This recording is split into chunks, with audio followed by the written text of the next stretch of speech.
So the first secret to riding a proper serpentine is to understanding all right, so here are 3 tips to riding a proper serpentine. So first, let's even define what riding a serpentine means. What it means is you're actually going to literally ride an S shape, which is funny because it's called a serpentine, right?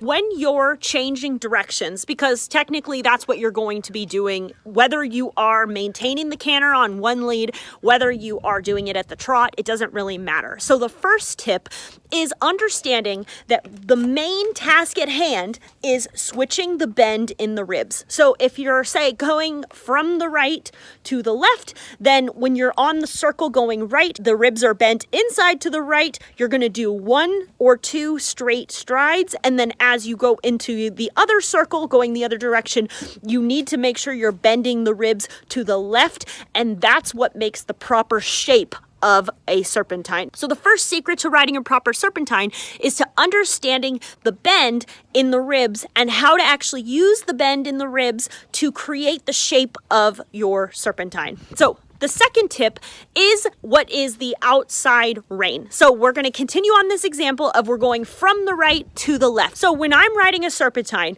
from the right to the left, one thing that I do, especially before those couple of straight strides, is I make sure that my left rein is very connected so that when I am switching the bend in the ribs from the right to the left, that my left rein is also helping them understand that we are changing the bend in the ribs. It's even giving a warning that we are switching the bend from the right to the left. So tip number 3 goes along with tip number 2. When you're giving the horse a little bit of a warning with your left rein that we are switching directions, we're switching the bend, you can also give them a warning with your left seat bone, which means your outside seat bone, which means your new inside seat bone to whatever the new direction is.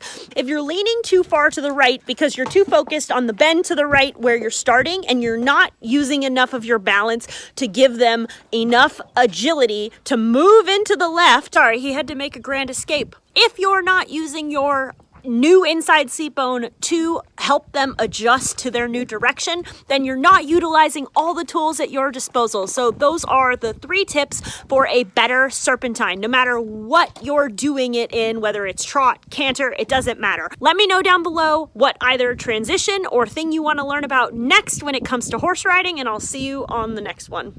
God, he's the worst.